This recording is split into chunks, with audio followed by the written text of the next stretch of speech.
Hello and welcome back to Zero to Game Dev Hero. In this video, let's learn what if statements are and what we need them for. At the end of the video, you can tell your program to behave differently in different situations. Cool, isn't it? Let's go.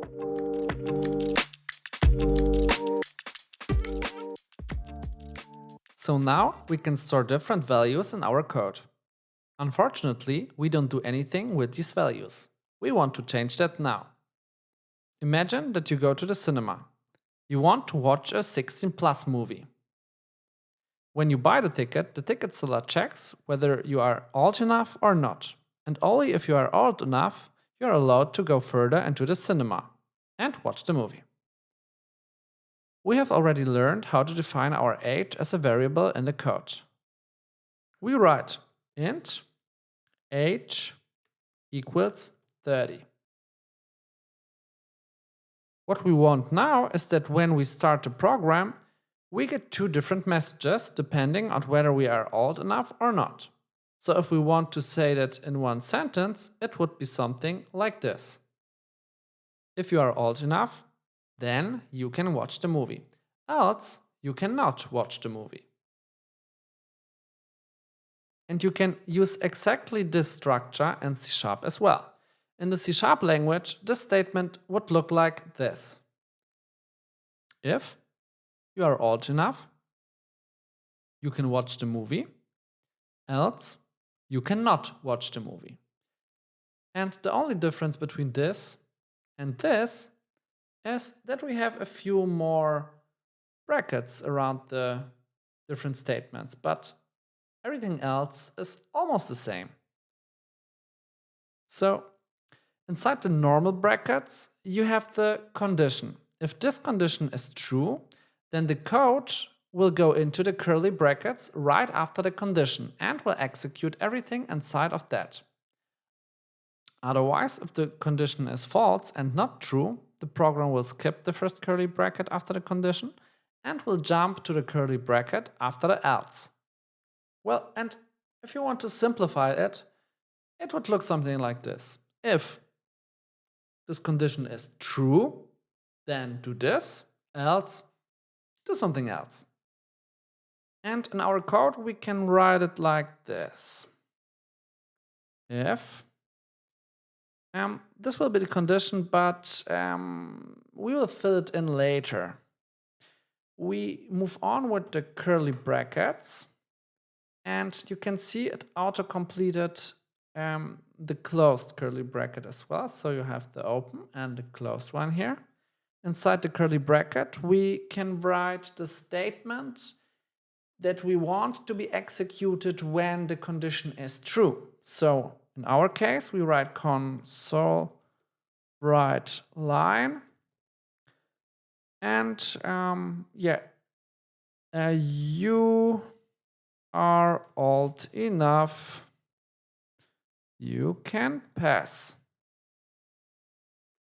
This is the statement we want if the condition is true.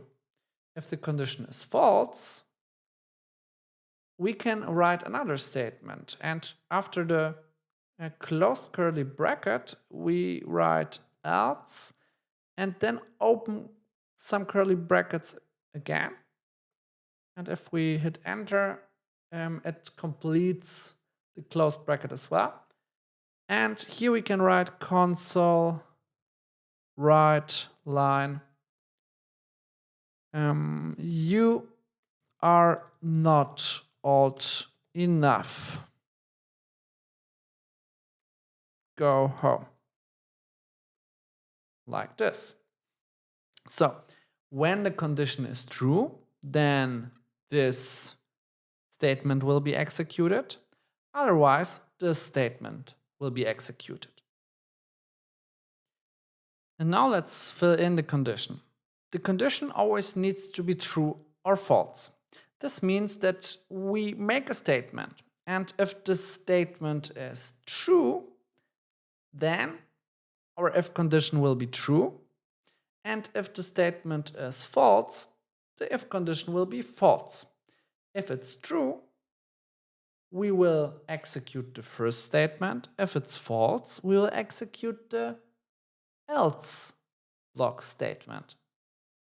We will see how to make such a statement in a moment, but what we can do easily is write true or false directly in the brackets, and it will work. Let's try it.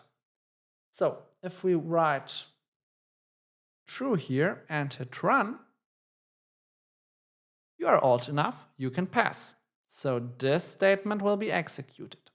If we write false, then this statement will be executed. If we hit run, you can see it. You are not old enough, go home. So this works. But that doesn't help us much with our age problem. What we want to know whether the age is higher than 16, and this is exactly what we can check here. So in the brackets we can write age higher than 16. If our variable age is greater than 16, this statement is true and the first block after the if statement is executed. Everything in the else block will be ignored. If the if statement is false, then the first block is ignored and only the else block is executed. We press run and see what happens. The first block is executed because the statement is true and our age is 30. Now let's reduce the age to 10 and run the program again.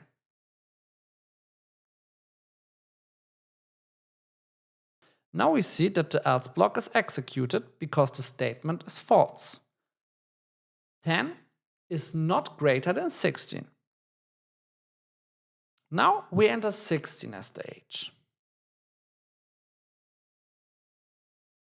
And run the program again. But now the else block is executed, so the statement must be false. Why is it like that? It is because of this operator here.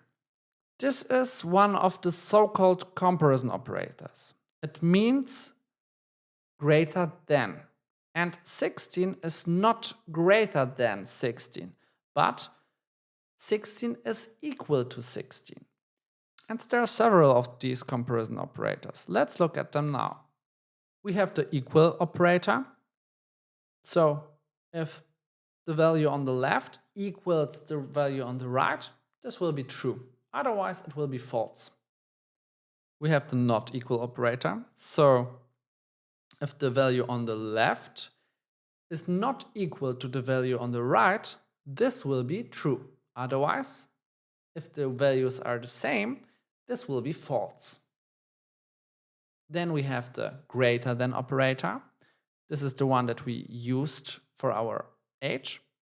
And the less than operator.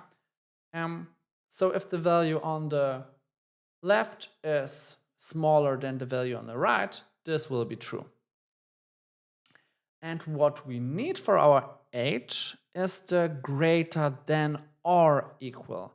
So you can see we here have the greater than sign and the equal sign. So if 16 is greater or equal to 16, this will be true. And that's exactly what we need. And yeah, we have the same with less than or equal. So if the value on the left is smaller or equal to the value on the right, this will be true. So for our example, we need the greater equal operator. And if we hit run, you are old enough, you can pass. It works. Perfect. That's exactly what we want here. You can make such statements not only with numbers, of course. You can also compare words or objects, theoretically almost everything. Let's try it with words and a new variable name. So we write a new variable here. It's a string variable with the name. And it's Bob. And now we can write, or let's just change this statement here. So we can check here if name is equal to Bob. And if it's equal, then we say you are Bob. And if it's not equal, we say you are not Bob. And if we run, the output says we are Bob, because the name Bob is equal to Bob, and this part of the statement is executed. With words, of course, you can't use greater than or less than, but only equal or not equal, because otherwise it wouldn't make sense. And if we change the name here to something else like Lisa, we can hit run and the console displays you are not Bob, because the string Lisa is not equal with the string Bob. And the last thing we want to try here is to compare bools, because you have learned that bools are either true or false. So let's make a new variable, and the new variable will be bool is Bob hungry? And Bob is hungry, so we write true. And here we can write if is Bob hungry equals true, then we can write Bob is hungry. And otherwise, we can write Bob is not hungry.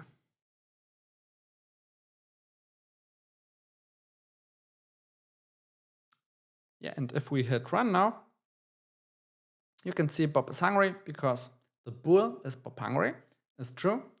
And we check if this is true, and it is true. So true equals true. And that's why we see Bob is hungry. We can change this to false. And if we hit run now, we should see Bob is not hungry.